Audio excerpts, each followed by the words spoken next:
Hello, everyone. My name is Tim. Welcome to All Out Coach, your personal podcast that will add energy, excitement, and character to your day, to your business, and to your life. It's my mission to inspire you to stretch yourselves and lift others. Today, I have a special guest who is a leader, a guru in the pharmaceutical industry, a CEO of Delta Point, consultant across different industries, different disciplines, sales, marketing, medical affairs. He's also a former athlete. I've known him for 15 years, and he has one unique ability to leave everyone energized and inspired about the future. Given where our present is today, I thought that he was the perfect guest to talk about the future. And his name is Jerry Acuff. He will talk about how to stay personal and energetic in our impersonal and virtual reality. What a pleasure to have you here, Jerry. Thanks, Tim. I appreciate being on. It's great to see you again. Thank you. You too, absolutely. I want to get to know Jerry, the person, before we get to know about Jerry, the consultant and the personal coach. So I'd like to ask you first about what were some of the pivotal moments in your career that led you to become a coach? Yeah, that's a great question. And I guess I'll get as personal as I need to be. When I was in the 7th grade, I was smoking and drinking. I'd been arrested for shoplifting. And I walk into Sherwood Junior High in Memphis, Tennessee, the first day of 7th grade, and this big, tall guy, bald guy, looks at me and said, "Boy, you need to be playing football. And I expect you to play football this afternoon at 3:30. This is the first day of school, and I was scared to death. I called my mother and told her to buy me some cleats. She bought me high tops. I was the only person who wore high tops. And I started playing football. And that guy, his name was Bud Garrett, had a gigantic impact on my life because, I became a very successful athlete in high school, made first team All-State in Florida in football, got a college football scholarship to the Virginia Military Institute. And that really shaped my life in a million different ways. One is my first job in pharma, I actually got because my roommate from college introduced me to somebody that worked in the pharma business. And in spite of the fact that I wore a brown polyester suit to the interview, the guy hired me. Now, I wound up being his boss, one day when I was VP GM of the company. And I asked him, "Why in the heck did you hire me? I'd have never hired me." And he said, "I hired you because you went to VMI. And if you went to VMI, which is a military school," he said, "if you can put up with the rigor and the discipline of that, and I figured you were pretty articulate, and you certainly look like a hard worker from your background, I figured you'd be successful." So much of my life has been shaped by where I went to college. I've been married twice. I have a child by my first marriage who's 44 and doing great, very, very successful in the software business. And then I've got a 20-year-old junior at VMI where I went to school. And my wife and I, second wife and I, have been married 20 years. And she's been hugely pivotal in my success because when I got fired from a job in 2001, I was VP of sales for a training company. And the guy that was my boss was, I thought, a friend of mine. And then I got in a disagreement with him and he fired me because I disagreed with him. And I was 51 years old. I had enough money to last me 4 months, and I had a 1-year-old. And so I used my network, which has been hugely important to me.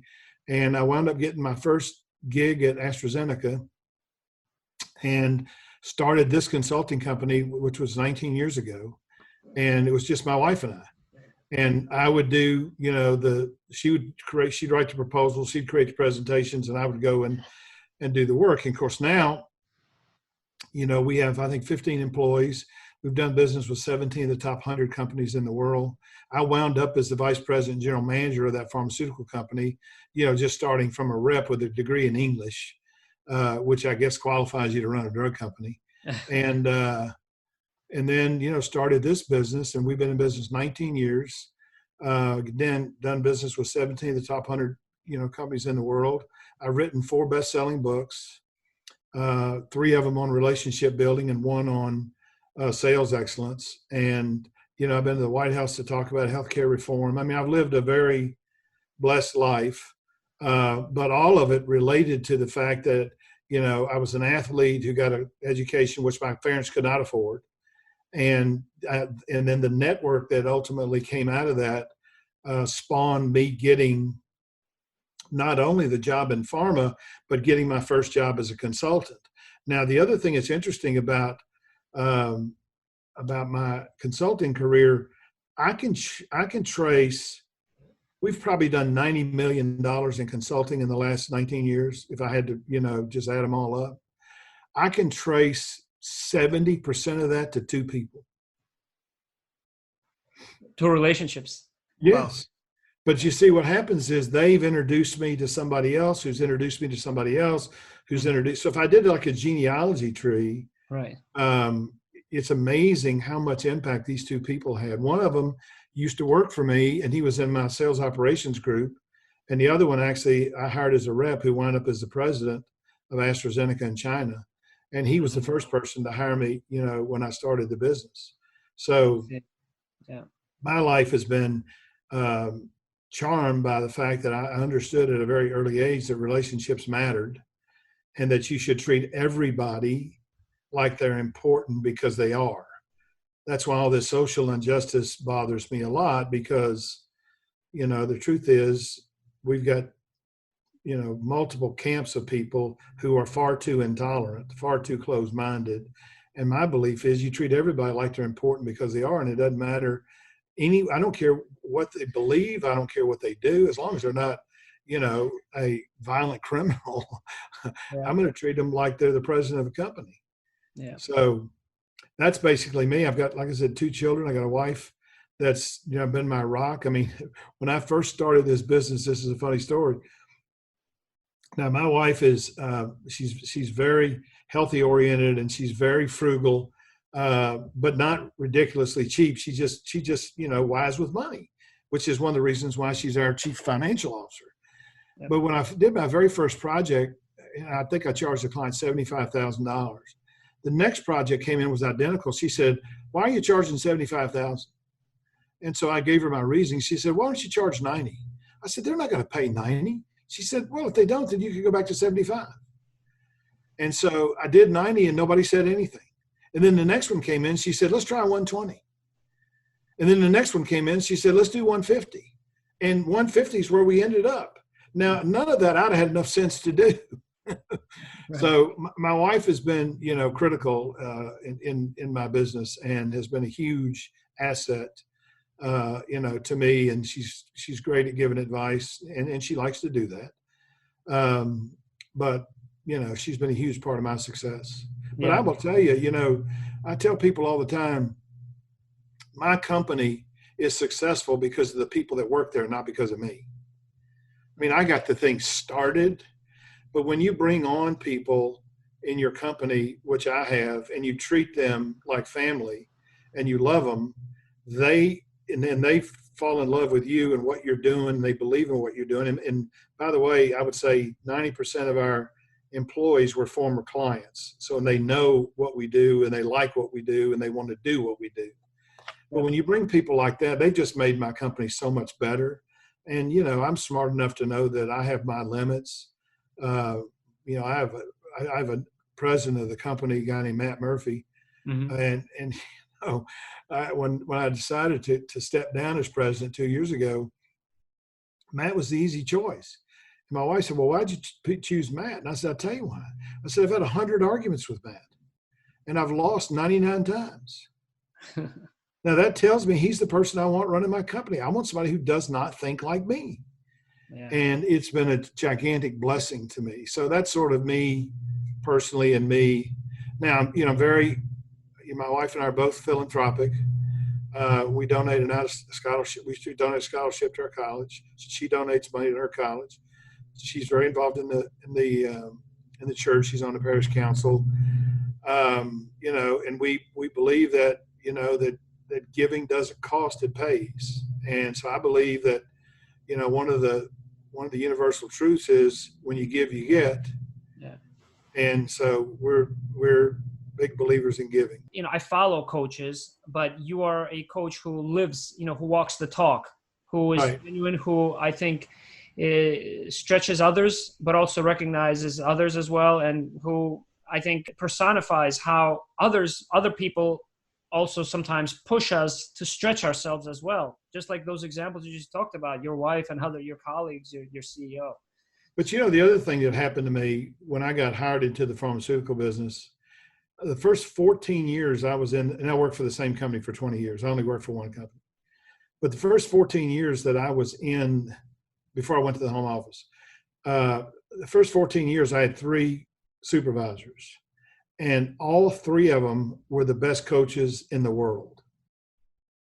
Now, what was fascinating about all 3 of them is one of them, who was the middle boss I had, he actually had trained the other 2.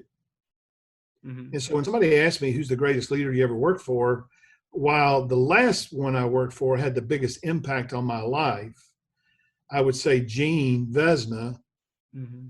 who was my regional manager when I was a rep, and then when I became a DM, he was also my boss. He taught those other 2 how to be great leaders. And if it weren't for Gene, then Don wouldn't have been as great as he were. Jim wouldn't have been as great as he were. And I can tell you that so much of what I have, espoused, learned, done, it emanates from the powerful presence of these 3 people who really cared about you as a human being. Right. And so I wouldn't be where I am today if it weren't for the people I work with and the people that I've worked for. Yeah. They were not just your manager, but they were also your coach and your mentor, right? Who developed not your just technical skills, but those non-technical kind of life skills. And they gave you room to hang yourself because they wanted you to learn. I mean, I'll never forget the first person I hired when I was a manager. My boss told me not to hire him. And he said, why? And I said, why? He said, because he flunked the test. You got to pass this test. And we've never hired anybody who's flunked the test. I said, the test is wrong. He said, how many people have you hired? I said, no. He said, well, and you want to go against the grain? I said, I do, Gene. And I'm vehement about this. So he said, okay, you hire the guy then. And I mean, that takes a guy with a lot of confidence in you. Yeah. Now, 2 years later, that guy was the number 1 rep in the country.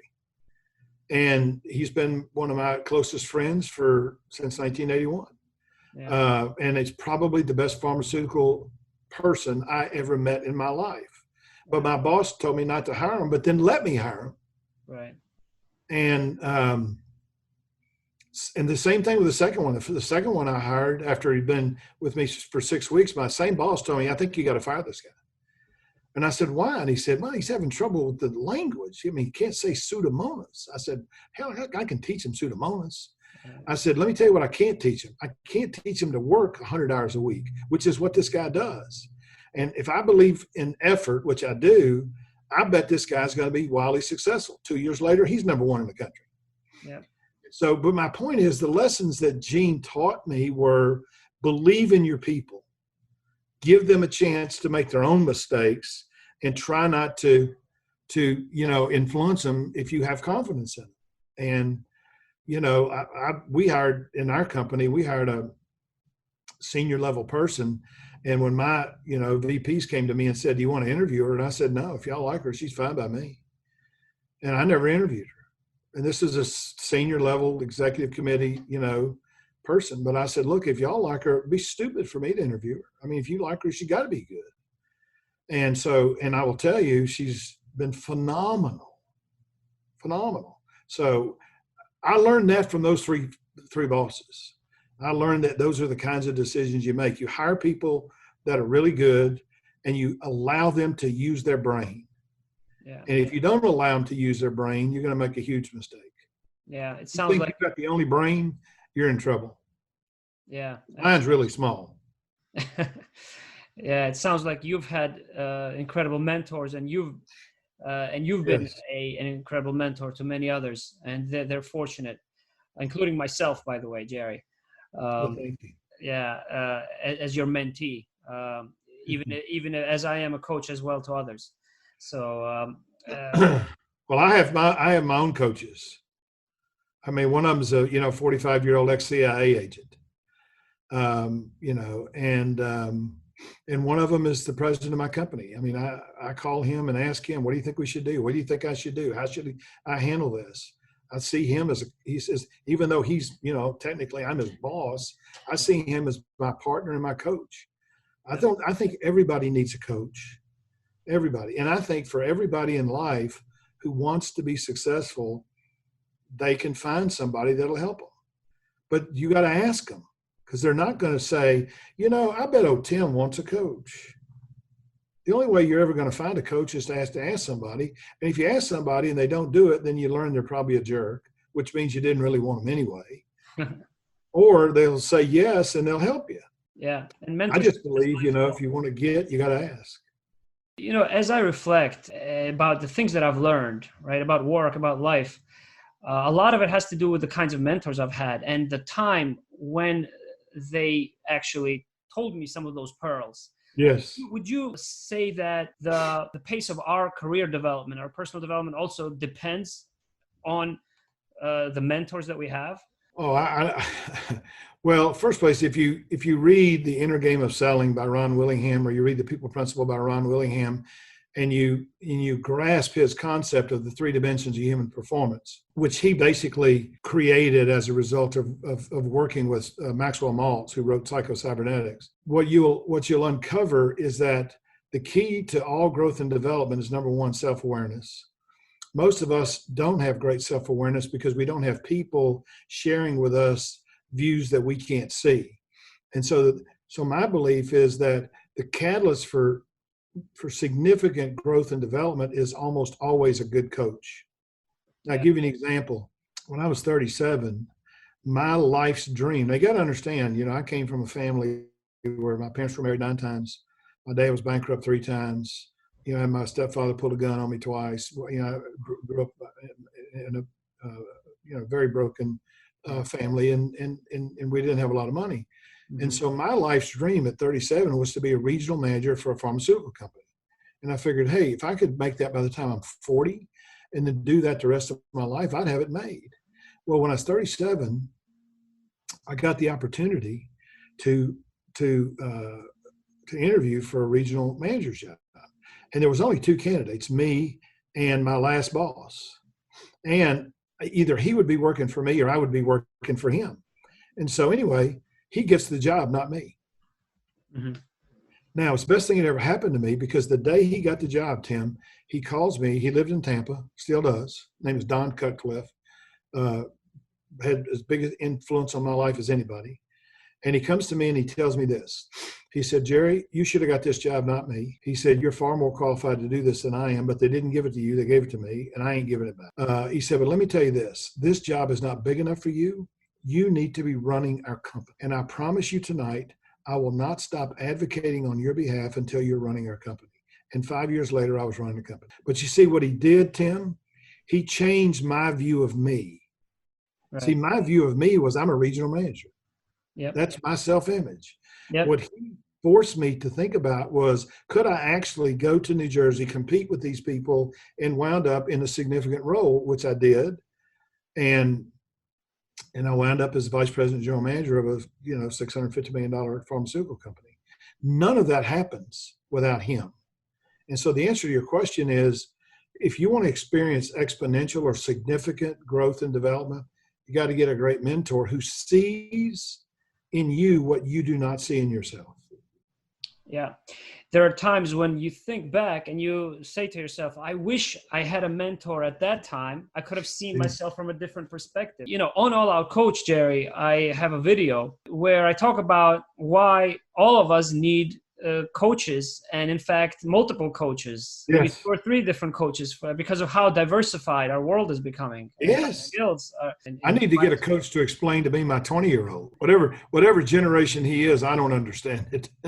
I looked over your website, again, Delta Point. So it used to be called Delta Point back when I was at AstraZeneca and when we knew each other.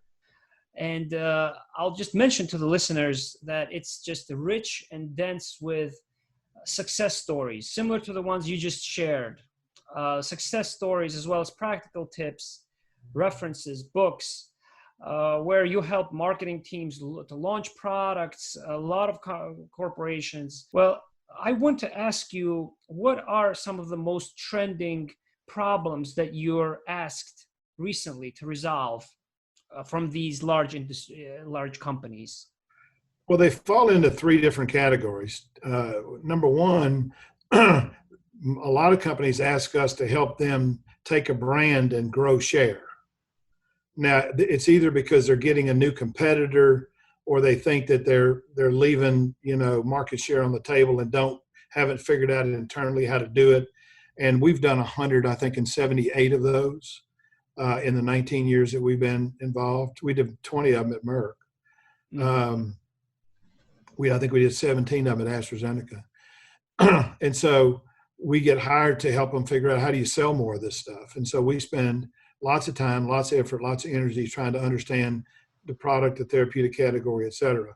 Now, we also have done that for, companies that are not pharma. I mean, we've done it for big companies like Hertz. Mm-hmm. That's a big part of our business. The second part is, new companies or existing companies who want to have a customer-focused approach. They will ask us to create their selling approach and then their coaching approach. And we do that for probably 25% of our business. And then the rest of it is workshops where people have an individual issue. The three biggest ones are, how do we become more interesting so we can get more people to listen? The second one is, how do we ask better questions? Because regardless of whether you're an MSL or whether you're, even if you're a physician, the quality of the questions you ask determines the quality of care you can give. And then the last one is, how do you actually ask for commitments? Now, we also do a lot of work on relationship building because I've written 3 books on that. Yep. The Relationship Edge is one of them, right? That I remember. The Relationship Edge, yeah. But it's all the same version of the same book with just sort of some new material. But mm-hmm. But a lot of people really don't know how to build a network. They don't know how to leverage a network. And they certainly don't know how to build a relationship with somebody that they don't naturally connect with. And so the whole purpose of the Relationship Edge, I mean, you and I don't need a book to build a relationship with each other. We naturally connect. Yeah. But there's probably 75% of the people that you and I interact with that we don't naturally connect with. And if we could naturally connect with them, it'd probably be a good thing. So I wrote the books to teach people, how do you connect with people you don't naturally connect with? And then how do you maintain those relationships? How do you sustain those? And then how do you leverage them? Because leveraging relationships is probably one of the things that most people really don't understand how to do right. Mm-hmm. They know how to do it, but Jerry's view of the world is, if you do it the wrong way, it's counterproductive. So if I say, hey, Tim, do you know John Smith? You're going to say yes. I'm going to say, will you introduce me? Well, now I've put you on the spot. But if I say, hey, Tim, how well do you know John Smith, if at all? Right. And you say, oh, actually, I know him pretty well. And then I say, well, how comfortable would you be introducing me? It requires follow-up questions. It's always that depth, that added dimension and depth that you always brought, Jerry, just like in that example alone. Yeah, but I think to me, everybody needs to learn how to ask that question, because there are people that are in your circle that know people that you need to know, but they're not mind readers, so they don't know who you need to know. I was trying to see a physician when I was back at DM in Alabama, and it was in charge of Medicaid. And he wouldn't see me and he wouldn't see my rep. And so I just asked everybody I knew, how well do you know this guy, if at all? And well, the 10th person I asked said, I know him really well. How comfortable would you be introducing me? He said, let's call him right now. Mm-hmm. So literally, I'm standing in this OBGYN's office. He calls this family practitioner who's 100 miles away and said, hey, I want you to talk to this pharma guy. And let me just tell you right now, he's different. He's not like the rest of them. Yep. And so I got on the phone with the guy, and he said, hey, if Ron says you're okay, you're okay. When can you come up here? I said, how about tomorrow? I went up there the next day, and by the time I left, I had all of his pre-printed orders. Mm-hmm. And he is a lifelong friend of mine now. Yeah. So my point is, if you know how to leverage relationships and you know how to find people, like I wanted to meet the basketball coach at Arizona State because my hobby is mentoring college basketball coaches. Right. And I wanted to meet the coach at Arizona State because I have a home in Phoenix. Yep. And this guy is the fourth youngest coach in the history of college basketball to 400 victories. And I didn't know him, but I wanted to know him because I love college basketball. And so I just asked everybody I knew, how well do you know Herb Sendek, if at all? And finally, the 10th person said, I know him really well. Do you want to meet him? And I said, yeah. He said, well, let's have breakfast next week. So I had breakfast with Herb, and this has been 11 years ago. And now, if you do that, you better make dang sure that you have a reason for wanting to meet with them. Because if they don't ask you why you want to meet with them, they're thinking, why does this person want to meet with me? So sure enough, Herb was a very straight shooter, and he says, so what do you want from me? And I said, I don't want anything from you. I said, I got enough money to buy my own tickets. I don't even like your T-shirts, so I wouldn't want one of those. I said, let me tell you what I want. I said, I want the opportunity to get in front of your 15 basketball players, and I want to teach them two things that I'll guarantee you're not teaching them and your school's not teaching them, but it's critical to their life success. Mm-hmm. He said, well, what's that? And I said, how do you set and achieve stretch goals? How do you do extraordinary things? And how do you build a network of people so you'll always have a job? I said, so let me ask you this question. You got 15 people in that locker room. How many of those people are going to be able to make their living playing basketball and never do anything else? He said, none.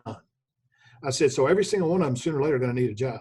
Well, I said, well, if you don't have a network, you ain't getting a job. So he said, well, look, could you talk to him tomorrow?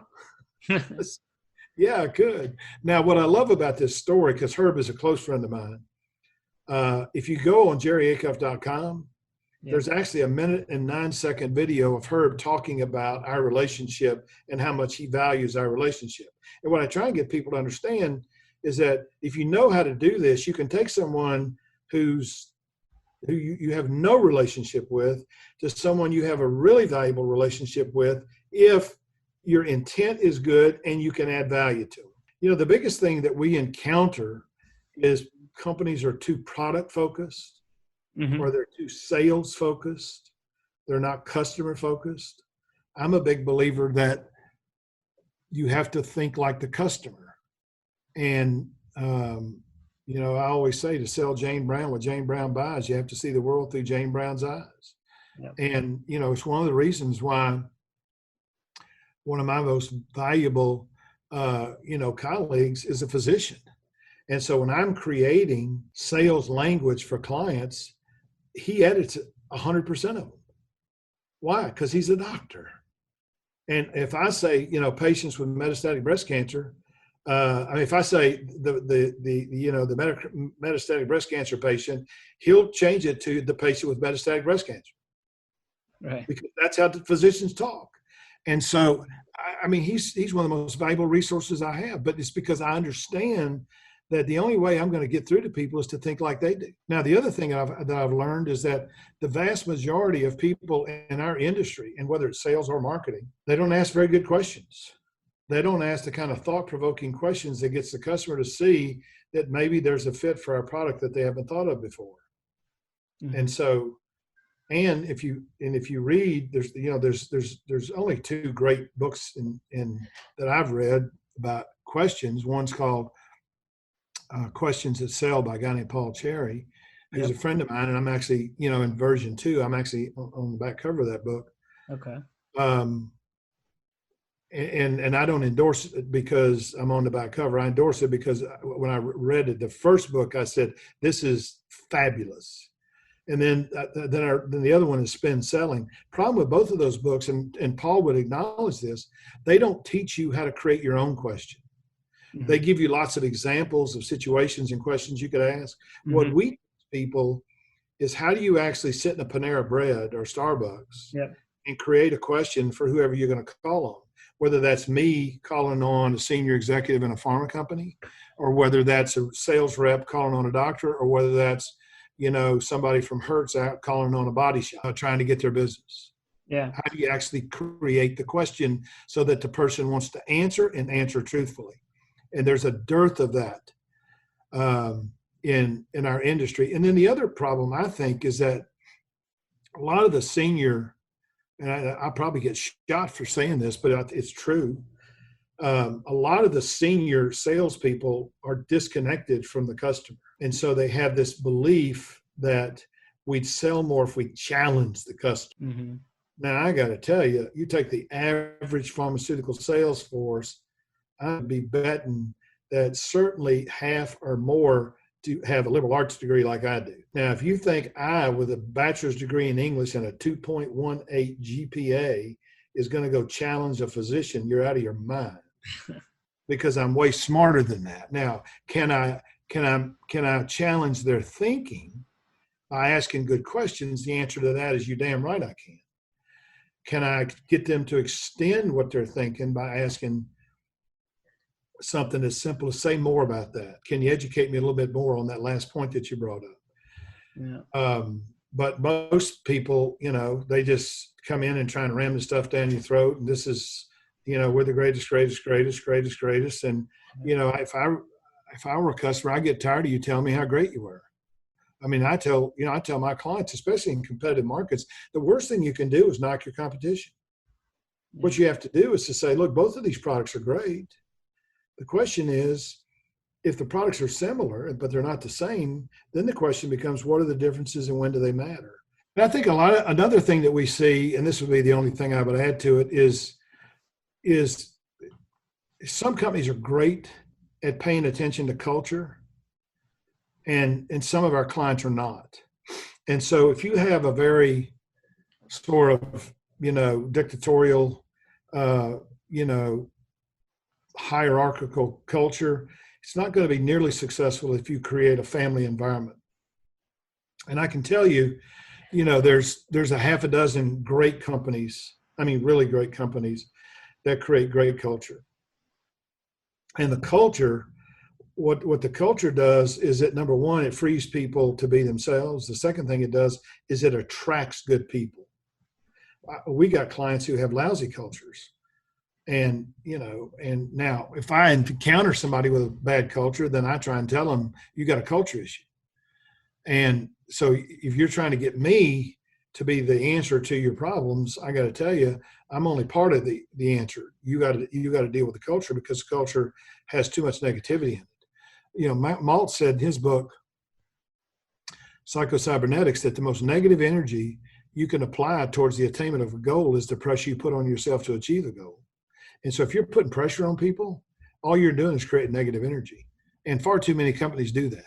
Jerry, one of the reasons why I called my coaching business All Out Coach rather than All In, right, which is the trending word, as I say, among many others, is because of that kind of all-in episodic kind of pressure environment that, we've all been through, probably we were familiar with, which doesn't really teach you how to grow over time and how to apply a different kind of behavior, but just risking something and then just putting too much pressure. And with the assumption being that just by applying more pressure, you'll improve performance, which doesn't happen, unfortunately.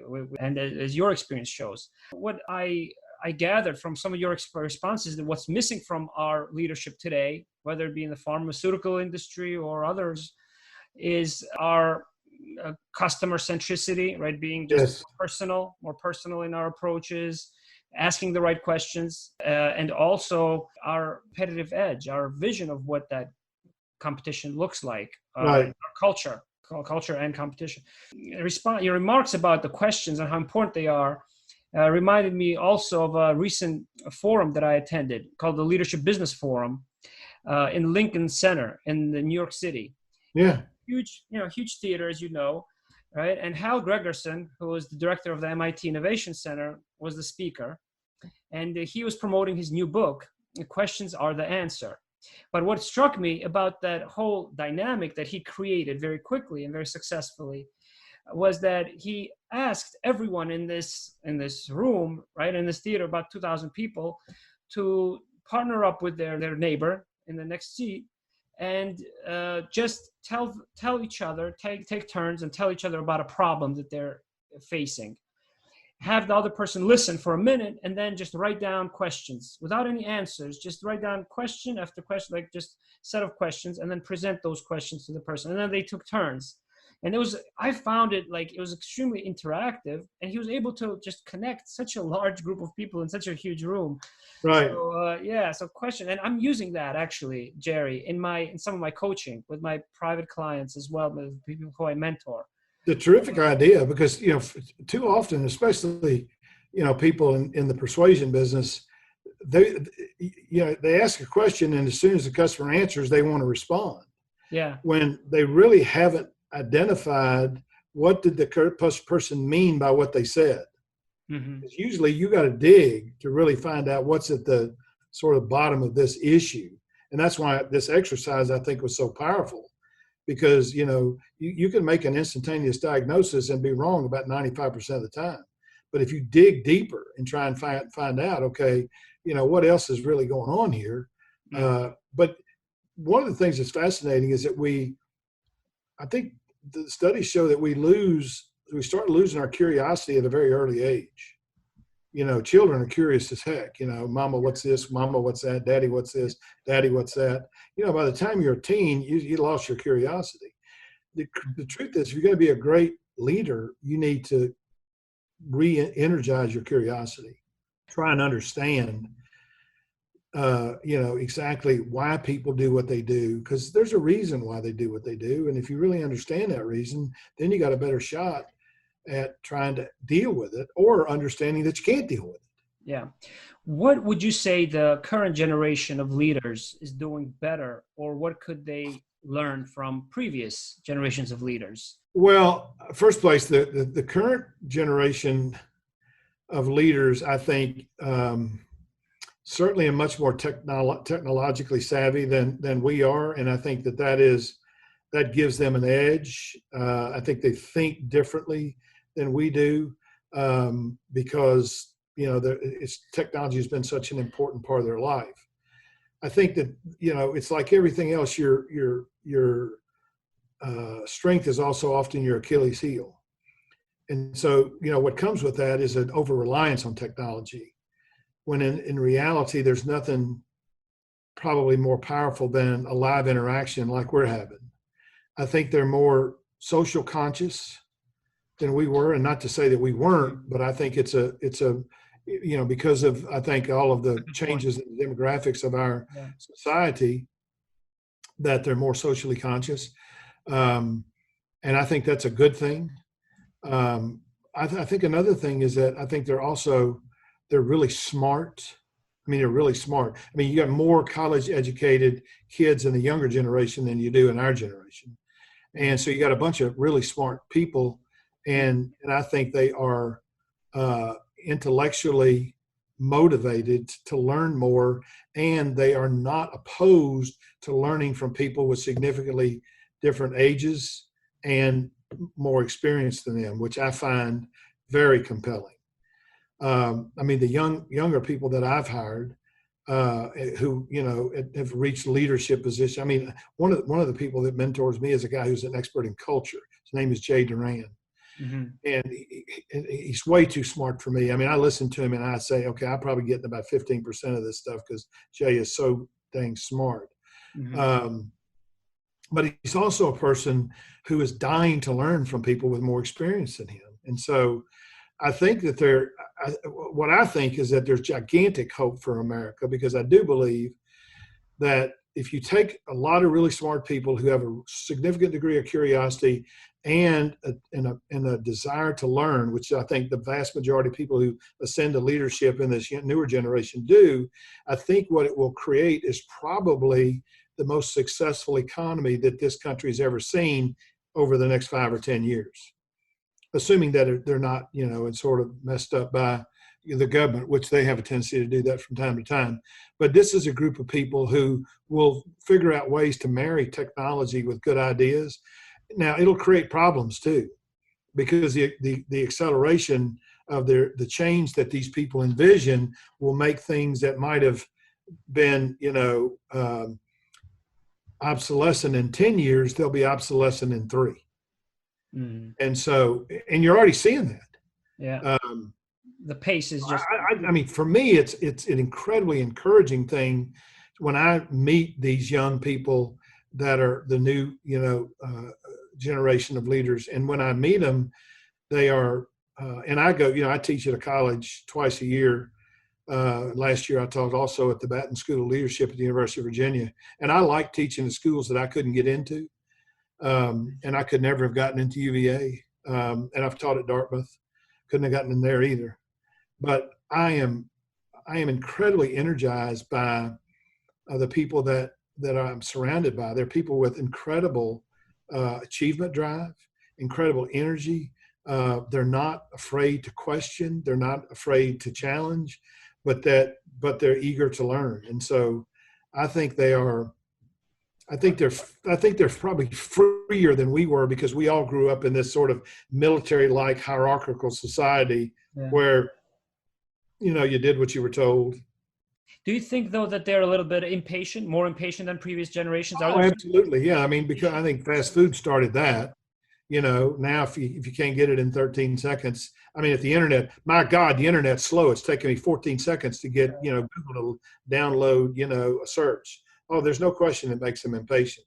Mm-hmm. But I think the smart ones mature, start maturing in their late 20s and early 30s, and they start understanding that people skills really matter, and patience really matters, and learning from others really matters. And when you get that combination, you've got somebody who's going to be wildly successful, way younger than I was when I was successful. Yeah, that's a great outlook for the future. How do you think the medical affairs or pharmaceutical industry will transform in the next 5 years? If you could make a prediction, do you see it's going to be radically different than today? Well, I think the big differences is there'll be less focus on primary care, more focus on rare disease and oncology, and the specialties, and because I think that's where the research dollars are going, for lack of a term, the unmet. I mean, look, HDL and LDL, we got those covered, right? I mean, Right. if you're taking 20 milligrams of rosuvastatin like I am, you ain't got any LDL problems, right? And I don't think we're going to find, anything that's a heck of a lot better than that. And I think pharma companies understand that. I think what they realize is that there's still some diseases that need to be conquered. Alzheimer's is one of them. Now, we had an Alzheimer's drug 25 years ago, and I came to the conclusion then, this is God's way of telling you ain't getting out of here alive. And I think cancer is probably the same way. Mm-hmm. But so I think it's more specialty. I think you're going to have more sales reps who perform like an MSL. My belief is, and I've always believed this, the very best reps I've ever worked with had the knowledge, acumen about their product in a therapeutic category that a good MSL did. Maybe not equal, but dadgum close. And your best MSLs were people who also understood the power of sharing their beliefs, not selling anything, because MSL should never sell. But all MSL should do is share what they believe and what they know about the product, but getting really good at that by asking good questions, being curious with the customer is a skill that many of the great reps have learned. And so, but I always thought, honestly, when back when Merck bought the PBM, or I forget when it was like 20. It was back in the early 90s, right? Mm-hmm. I actually thought what Merck figured out was that you didn't need sales reps anymore.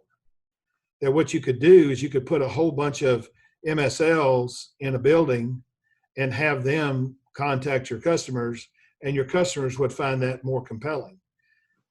So I think the role of MSLs, which I think is a little sad, because I think you're seeing fewer MSLs today than you did before, but I think a lot of that is because there's less emphasis on primary care and there's not as much need. But I still think that the MSL role may be the most important role in pharma from a commercial point of view, even though they're not commercial, they're in the medical affairs group, but because they are the answer to many questions that sales reps can't answer, but they can answer because they have, exquisite knowledge and understanding of the data, and they know the appropriate use of the drug I think that, having that knowledge is, I don't know. I think it's invaluable. Yeah, Jerry, when I mentor early career MSLs, those who are trying to become MSLs, I tell them how important it is to have a very close relationship with their field commercial organization, because I just explained to them that we often forget, unfortunately, that both the sales, the field sales, and the field medical or MSLs are ultimately partners in the continuum of care and the Right. continuum of patient access to medication and providers access to the right medication to Right. patients. I often consider MSLs as being somewhat of drums, in that song of science, and if you will, and the sales reps as kind of the vocalists who everyone knows about. And I think that medical affairs could assume more responsibilities and more leadership in the future, in the next 5 years, in turning around the trust, the perception that the public has for our industry as well. Right. And I'm hopeful that can happen, in the future. Well, listen, I've worked with lots of MSL groups. One of the things that's funny is, an MSL in my mind has to have the right belief about what they do. Mm-hmm. So now, I've never been an MSL, but I've done lots of work with them. And what I tell them is that, look, first place I ask them, what do you think your job is? Now, too often, the answer is disseminate information. Mm-hmm. And I say, you do know we could do that with a postcard. Yeah. And so that's not your job. And nowadays with technology, that becomes pretty easy, right? To disseminate data. Yeah, but I said, my belief is that your job is to share what you believe, what you personally believe about the product based on everything that you've learned. And if you simply share what you believe, the customer can believe it or not. It doesn't matter. It's what you believe based on all the studying that you've done and all the education that you've had about, where this product makes sense, where it doesn't make sense. I used to spend a lot of time when I was, a district manager telling physicians where not to use my product. And when I teach people that now, and I do it in every presentation I give to a client, tell the customer where not to use the product. Tell the customer where the adverse reactions are. Tell them that if potentially you're going to get O&J, tell them how they actually counsel that patient, or how they don't select that patient. Right. I want to make sure that they know everything, because I want them to only give this to the people that ought to be on the drug. And the answer to that is usually what's in the label, or what the physician believes is not in the label, but they feel is an okay practice, which happens probably more in oncology than it does anywhere else. Some of my best customers and my biggest accomplishments on the medical side, I owe to this day, Jerry, to a lot of those great personal relationship minded kind of reps that inspired me, back in the day when I was at AstraZeneca, when I started out, Jerry. So, but when I was running a company, I had a hospital in Pittsburgh call me, big hospital, tell me that neurosurgeons were using our product for surgical prophylaxis, and our product was a third generation cephalosporin, and of course, the standard of care in that kind of surgery is the first generation. Mm-hmm. And so the pharmacist, who was a friend of mine, he called me, he said, how do I stop this? And I said, is there any way you can get all of your neurosurgeons in a room at one time? He said, yeah. I said, well, then I'll fly over there and ask them not to use the product. I mean, I run the company. I'm the one who's responsible for the P&L. I'll tell you now, what I'm going to do is I'm going to tell you, I consulted with our medical affairs people because I really wanted to understand whether this was an appropriate use of our product or not. My medical people tell me, and I run the company, that this is not. What we would believe is that what standard of care is the first generation cephalosporin. So I'm coming here today to ask you, please don't use my product that way. Yeah. That's how strongly I believed in appropriate care. Jerry, I know as the listeners are getting to know you as the person, as Jerry, the consultant for a lot of corporations and in the pharmaceutical industry and beyond, I want to shift gears a little bit and talk about Jerry, the coach, the personal coach and mentor as well. Sure. You mentioned sales. You have a lot of experience leading companies' sales teams. How do you teach them to maintain their energy level, which is such a hot topic these days in the coaching industry? Because they need to maintain an significant level of energy throughout the day, right? In order to evoke those emotions and be relevant to the physicians. What are some tips that you could share with us? Well, I think there's several things I would point to. First thing that I find is that the vast majority of people who struggle with energy in sales have the wrong definition of selling. And so, when I talk to sales leaders, I say, okay, you got 50 salespeople. How many definitions of selling do you think you have? And they'll say 50. And I said, do you think that's good? And I said, I would tell you that's not good. And it's not good for this reason. Your beliefs drive your behavior. So I want to be clear about what selling is. Now, I stole this definition from a guy named Fred Herman. Mm-hmm. But he said selling is teaching. In every successful sale, some education takes place. The customer learns something they didn't know before. Secondly, he says, but you got to remember, the very best teachers that you ever had were not people who lectured to you. There were people who made it fun, interactive, asked you questions, made you think. And that's what great salespeople do. He said the second thing was selling is finding out what people want and helping them get it. He said, now there's two things you need to know about that. Number one, that most people don't know what they want, but they think they do. And then the second thing is, if what they want we don't have, we have no right to sell them what we do have.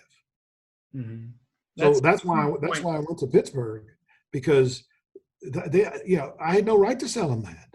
I've lived this way my whole life. I mean, I've been contacted by people who've asked me to speak, and I have a substantial, speaking fee. And then I have determined after talking to them that I'm not the right person for them, that I would suggest somebody else. And I usually say, are you open to another opinion? And they go, yeah. And I said, well, if it were me, if I were you, I'd hire this person. Well, why don't you want to do it? I said, I didn't say I didn't want to do it. I'm saying I'm not the right person. I'm not the right. And now if you're dying to write me a check, then just do that. But if you really want quality, you need this person, not me. And so if you live by that philosophy, you have all the energy in the world, because all you do is realize, what's my job? My job is finding people who actually want what I'm selling. They may not know it yet, but I'm getting paid to ascertain whether they do want it or not by the kinds of questions that I ask them and how prepared I am. So that's the first thing. The second thing is I need to have the right intent. Now, intent, this is actually the whole chapter of this in my book, Stop Acting Like a Seller, Start Thinking Like a Buyer. Intent in my mind is everything. Intent is my mindset at the time of a specific action. That's the dictionary definition. Well, my intent when I go and interact with someone is never to sell them, ever. It's to find out if my product or service is a fit for what they're looking for. And if it is, then, and it makes sense for them, they'll buy. That creates all kinds of energy for me, because it says, I'm not out chasing people and worried about somebody telling me no. No doesn't bother me. No means I'm not a good fit. Yeah. And frankly, I'm as likely to tell you that I'm not a good fit as you are to come to that conclusion. Because if I'm not, I'm going to tell you. Frankly, my business is built on my reputation, my company's reputation. We don't take clients that we can't help. So we do our own due diligence up front to find out, can I actually help these people? And if I can help them, then I'm going to tell them that I can help them. I'm going to make it clear that we can help them, but it's still going to be their decision. And then I think the third thing is really important, is what's called achievement drive. Mm-hmm. And achievement drive is the energy released toward the attainment of a goal. And I think, one of the things that keeps people energized and keeps people from being energized is either having a goal or not having a goal. And, you can't hit a target you don't have. But if you have a target and it's really, really important for you to attain that goal, then you'll exert all the energy you need to achieve that goal. And so I think it starts with having the right definition of selling. I think secondly is you have to have what I call pure intent. Your intent has to be, I intend to be good at my job. And I think the last thing I would say is that great salespeople look at themselves as not just having a career, but having a responsibility. So when I'm talking to any of my clients about a product that I think is not being used the way it needs to be used, I'm not thinking about the company. I'm thinking about the patients that ought to be getting this drug that aren't, and how because we're not better at our job, we're not getting them that opportunity. Yeah, And I'm I think so that's glad you said a that. really important thing. And I think that's why the MSL position is so important, because Yeah. you actually fulfill opportunities. The people you'll never see, you could be sitting next to them in the waiting room and you could have changed their life and you'll never know it. But you did, because you had that conversation to get that physician to think about a patient. And so when people ask me, what do I do for a living? I tell them very simply, here's what I do. I try and help my clients create conversations with customers that get them to think about our product where they're not thinking about it now, but if they did think about it, the patient would be better off. Mm-hmm. That's not, now, how much pressure is that?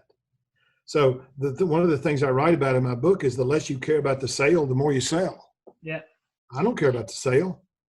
Thinking back to my early days at AZ, as I told you the story before, Jerry, when I got up there once on a large meeting, cross-functional meeting with everyone from sales, everyone from medical, and we had an exercise. I was happened to be the spokesperson for my team, and got up there, and I actually used this quote that I had read by Confucius. So the superior man is the one who knows what is right, while the inferior man is the one who knows what will sell. Right. Because I knew that best sales reps do not sell. They go a level beyond, or they assume an added responsibility of finding out, of following up with questions, identifying the root cause, and knowing when to persist and when to look elsewhere. Right. But my quote, the intent was actually misinterpreted by a few people, in medical. They told me, look, there were sales reps in there. But as you and I understand the important point of integrity and understanding ultimately what happens to those patients differentiates those high performers, those champions from others. Well, I guarantee you the salespeople may have taken offense to it, but your compliance people would love it.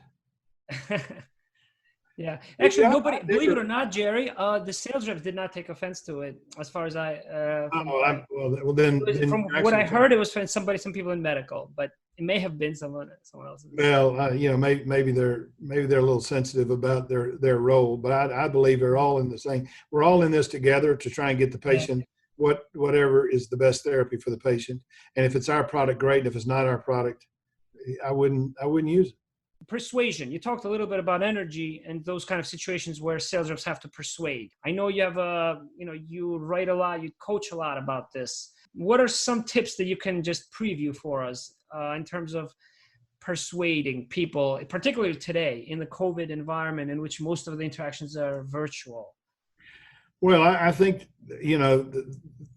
there's sort of two steps before you can get to persuasion. One is you got to connect with them. Mm-hmm. Secondly, you got to get access to them.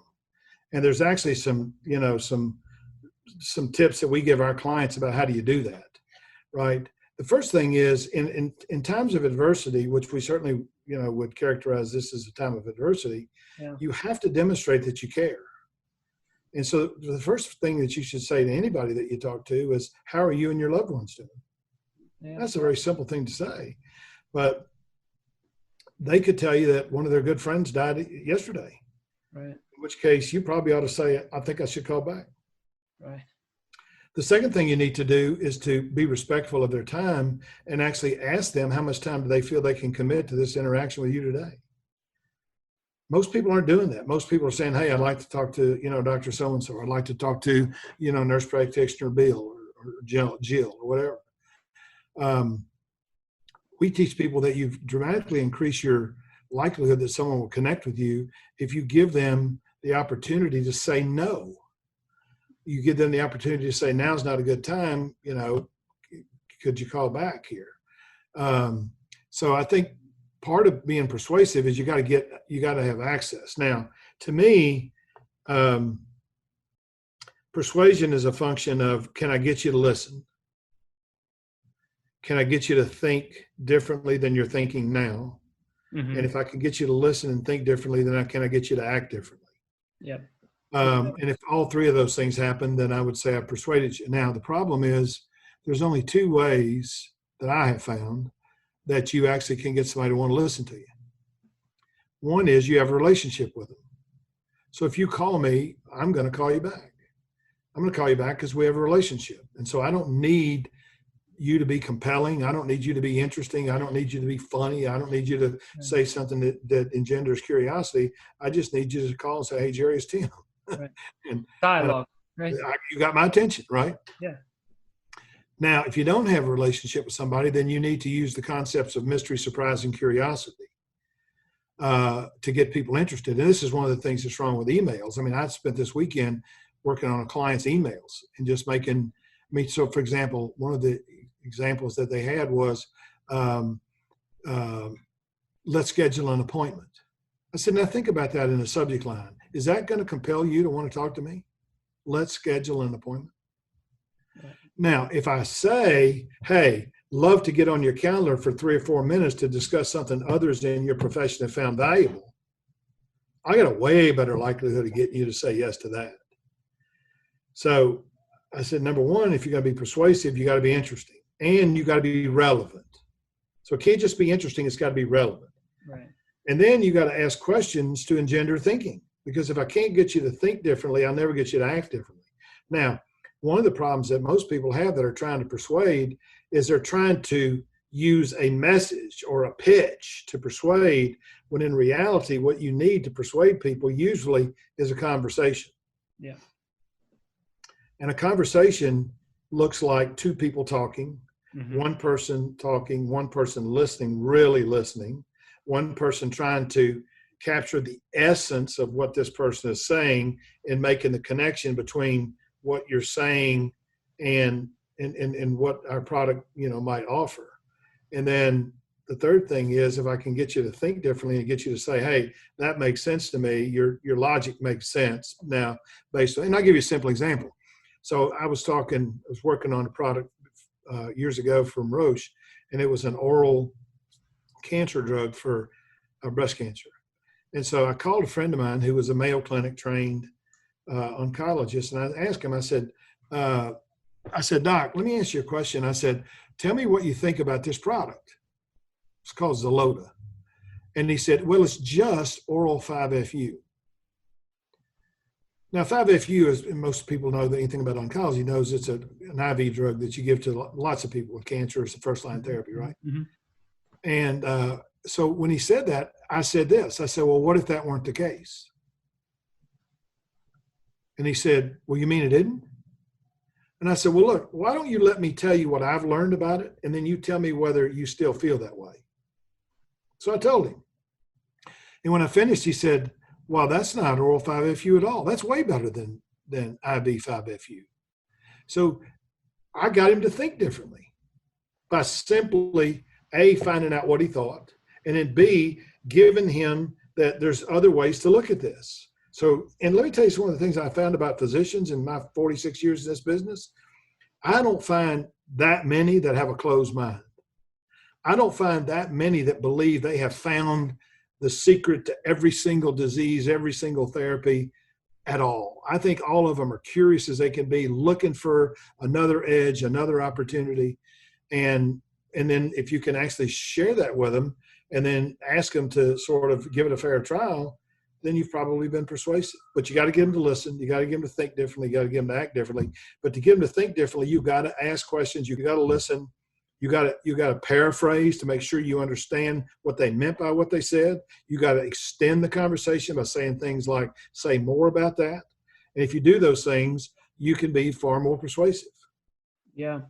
Yeah, I saw a recent video by Adam Grant, which kind of caught my attention, where he worked with some other psychologists, and he talked about this phenomenon of burstiness. Burstiness being a stimulant for people to collaborate more. And he kind of described a situation where somebody who's working in the United States sends an email to someone who's working in a different time zone, somewhere else, like Japan or something like that. And they notice that after they send the email, that someone is responding to that email. When they surveyed these people to understand what made them more or less likely to collaborate, it wasn't just the notion that somebody else was on the other end of the computer responding, but responding to their email, but it was that they were working at the same time on the same kind of project. Right. So it was kind of a dialogue, and it's like that back and forth, a dialogue that I think now is becoming somewhat of a puzzle or like a luxury these days. And and I think emotions also, they bring about, I mean, from those 3 points that you mentioned, I think that ultimately you want to share emotions. I think we all look for that, for people to bring emotions. That's what I'm trying to do with All Out Coach, with this podcast, where I think it serves to be a kind of a mentorship for an hour for those people in a time when mentorship or coaching is also a deficit, Right. And speaking of emotions, Dave Giles is someone that you know very well, and he One of the smartest people I ever met. I agree, and an absolutely fantastic human being. Yes. I interviewed him for my podcast, and he defined selling as a transfer of emotion. Yes. I love feeling. Right? Yeah. But you can't transfer a feeling you don't have. Yes. That's why it's important that you really believe in the product. Mm-hmm. If you don't believe in the product, then you're not going to transfer the feeling that you really do. Yeah. And I tell people, look, people ask me all the time, what should I sell? I said, find out what you believe in and then go sell that. Because if you believe in it, that's the easiest way to determine whether you're going to be successful or not. If you don't believe in it, you ain't going to be successful. I couldn't sell life insurance when I was 22 years old because I didn't believe in it. I could sell the hell out of it today. Yeah. At 71, oh yeah, I could sell some. Jerry, you shared many stories, many personal stories, candidly, and I thank you for that. I want to ask you if you can provide some secrets to how you've continued to be personal in this impersonal environment. I think that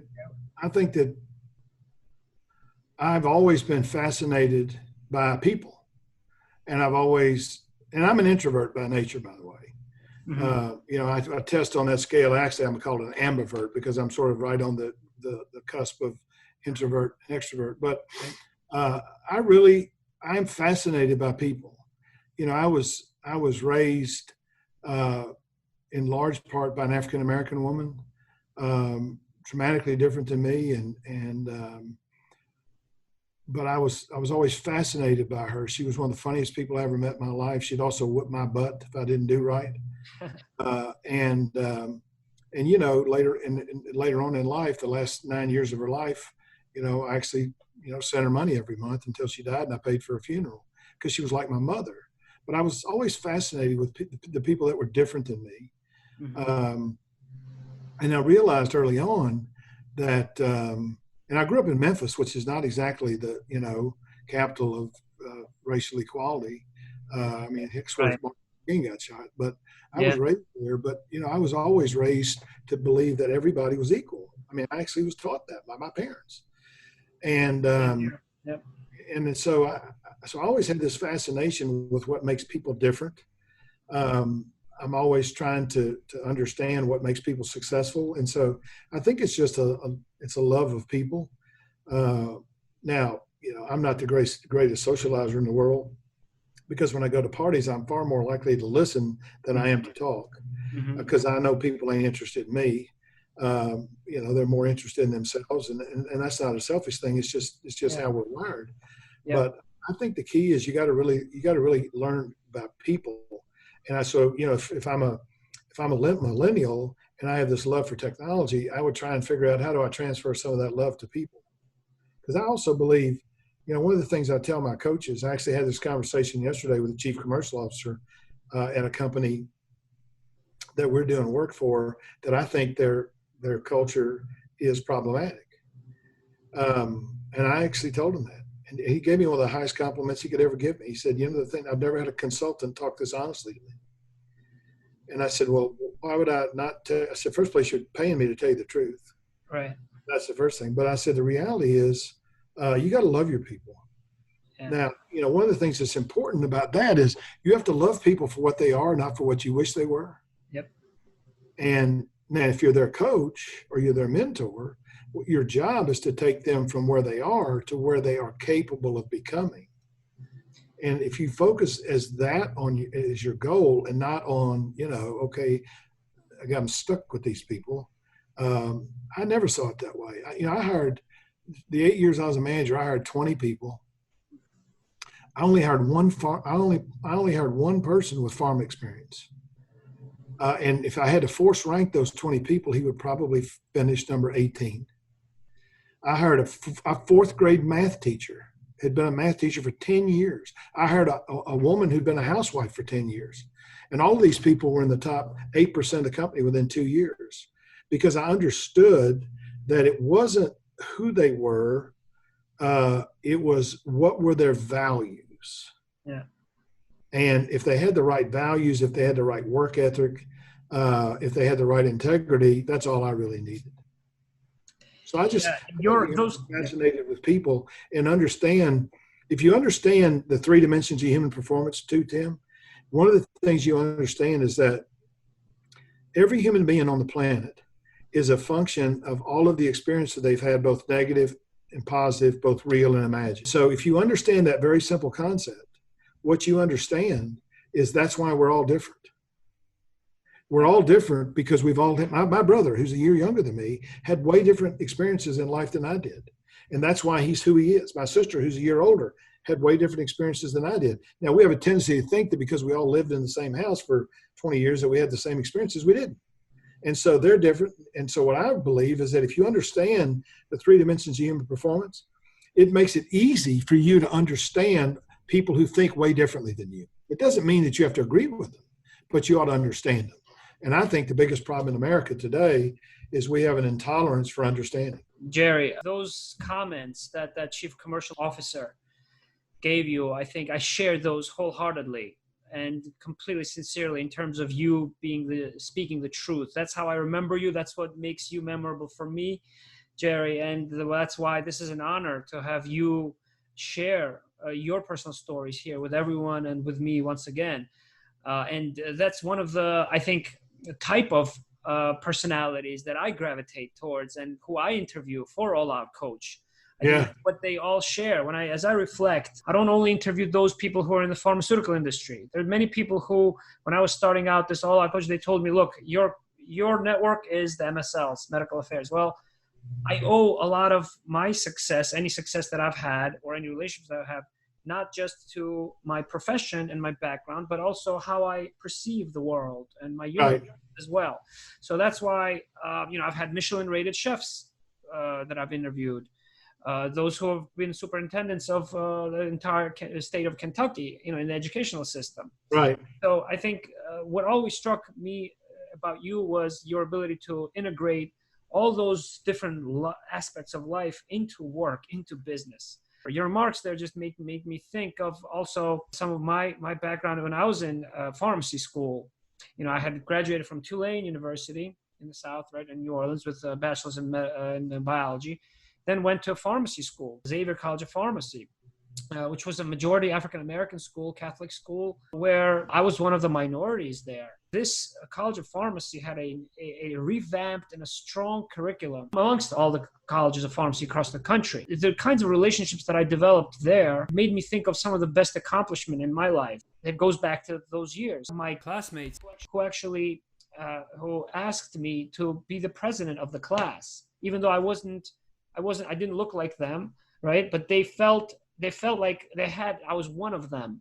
And to me, it was a great honor. I didn't take that. I had a different, different office position that I chose just because at that time I didn't assume those responsibilities. But the fact that I was asked for that by somebody who became the president and who I still keep in touch with today, to me is something that allowed me to connect with people. And that's one of the big visions that I have for All Out Coach, Jerry, is to provide a global perspective, a multicultural perspective with a sports and a science-rooted mindset. Given where my background is, I don't need to invent the vision or the branding much, for All Out Coach in this podcast. So I just wanted to kind of comment because to me that's important. And I know that I know that I think we share those perspectives, and that's what really inspired me about inviting you here, Jerry. So, Well, I think you got to treat everybody like they're important because they are. yep, It doesn't matter whether they're, working at a 7-Eleven or yep, whether they're the president of Merck. I You got to agree. treat them like they're the most important person in the world, because I don't know of anybody who doesn't, who isn't important. None of us are I mean, look, we're all the same, for God's sakes. I tell people all the time, you want to realize just how same we are? Go to Disneyland and stand there for 2 hours and watch people of all nations, all colors, all sizes, all shapes, all paying $100 to put a smile on a kid's face. Yeah, Do you know what that says to me? That says to me, we're all the same. Now, yeah, we can have different ideas, different views, different ways to approach things, but it doesn't make us bad. It yeah, just makes us have a different opinion. Listen, my daughter and I, we have way different opinions about things. Do yeah, I stop loving her? No, I don't care what she thinks. She don't care what I think. And we'll fuss and fight about it, and we'll argue about it, but you can't stop loving somebody but I think you got to love everybody. yeah, I mean, I'm talking about dating them, but I'm talking about you got to really love people. yeah, And I have a huge soft spot for women who are single mothers. I have a huge soft spot for people that are paying for their own education. And I think you got to try and make a contribution in this world. And one of the ways that you can do it is by actually helping some of these people. yeah, Jerry. And I think that the most pure form of existence is in childhood, and we adults forget that. And if we Yes. observe other children, our own children, they're not born to single out differences among people, No. no matter about their color or what they believe. And our adults in adulthood, we need to stay as close as we are to children. And my daughter, she had an assignment recently where she needed to come up with some kind of slogan, and I kind of helped her out with something because I had thought about it as well for All Out Coach and for my friends. You are as big as you make other people feel. Like, that's the slogan that she came up with, that we came up with That's together. awesome. Jerry, you've helped many become champions in life. You've been a champion in pharma, outside of pharma. How do you define being a champion? And how do you teach people to become? What does being a champion mean these days? Frank Martin, who's the basketball coach at the University of South Carolina, who's a very good friend of somebody that I mentor, his team played in the Final Four when he wasn't expected to get there, and they lost in the first round. They lost in the game that would lead up to, if they'd won that, they would have gone to the national championship. And I'll never forget what he said when he came out of the locker room. He was interviewed after losing. He said, and they asked him, "What did you tell your team?" He said, "You don't have to win the game to be a champion." And I thought that was one of the most profound things I ever heard, because champions are not the people who win the Super Bowl or win the U.S. Open or win the lottery. I mean, those are people that have earned their way to a high degree of success. I think what determines a champion is someone who gets the maximum out of their ability and is happy with what they get. People ask me all the time, who's the most successful person you ever met? And I say my ex-father-in-law. Now, my ex-father-in-law never made more than $10 an hour. I did his income tax. Last year he worked, he made $10,000. He lived to be 94. But the thing that was, to me, magnificent about him is he never wanted anything but what he had. He loved his garden. He loved cutting the grass. He loved his family. And I say, life is not, the successful people in life, the champions in life are not people who get what they want. They're people who want what they get. And they're satisfied with that because they're not looking to climb some. I mean, look, as successful as anybody is, am I ever going to have more money than Jeff Bezos? The other thing is, I sit back and say, whatever success I've had, I could, what are the things that I can't do because of money? And the answer is not very many. I mean, I couldn't buy a major sports team, but I would want one anyway. But I think, the way champions are built is based on their effort, their attitude, and their habits. Yeah. If you have the right attitude and you have the right habits and you put forth the effort, you'll be a champion. And you can be 7th out of 8th and still be a champion, because what you've done is you have maximized your potential, whatever that is. And you, by the way, you see this a lot in Special Olympics. Mm-hmm. You see, you talking about champions, or you see lots of champions in Special Olympics. So I think people think far too often of champions as people with extraordinary success. I think it's ordinary people doing extraordinary things because they have the right attitude, the right effort, and they're happy with what they get. Yeah. Now, have you ever had to change your mind about someone you coach, for example, and you may have been surprised by their capabilities or by their behavior? And how did you change your approach in terms of how they visualize their own success? Maybe they didn't think they were going to, be that champion. And maybe you didn't think that either in the beginning, but then did you have to change your mind? And how do you change your approach as a coach?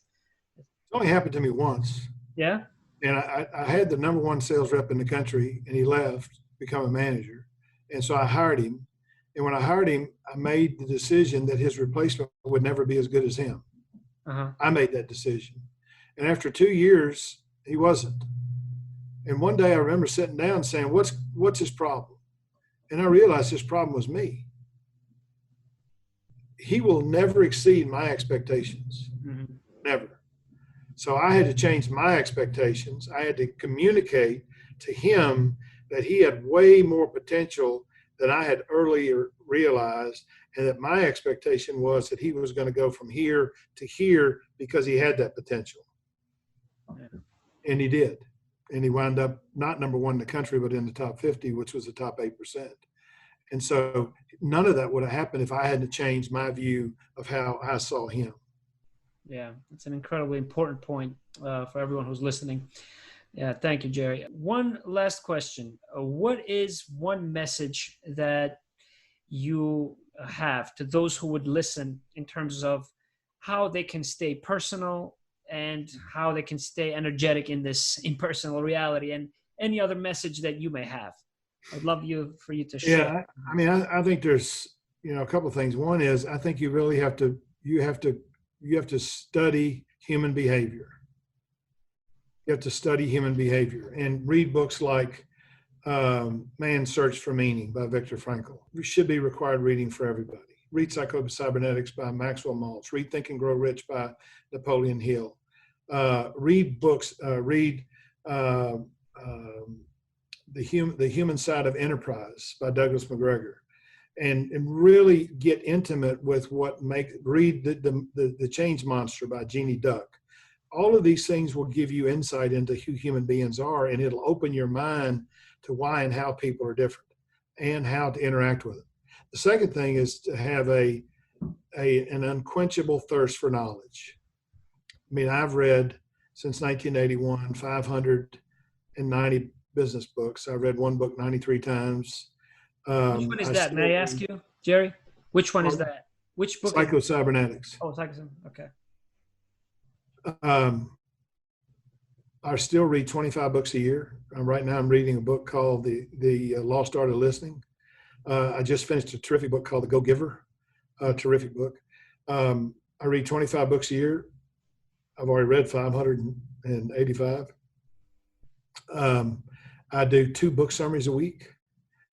And so I think being an incessant learner, one of the things that I learned, when I first started in pharma, there were 2 nurses and 1 doctor in my class, of reps. There were 29 of us. And I remember going there saying, the last science course I had was a chemistry class at VMI. And they actually put your grades on the door, Jerry Acuff. And my grade was a D-. Now I made the assumption that he was trying to tell me something. And so you can imagine when I went to that training school with a degree in English, that I was scared to death that I was going to get left behind. So I studied night and day because I knew that I had this huge opportunity and I didn't want to blow it because I didn't know what I was doing. And I finished number 1 out of 29.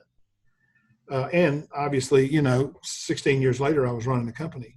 But I think knowledge is the acquisition and utilization of knowledge is a critical skill for anybody who wants to be great at anything.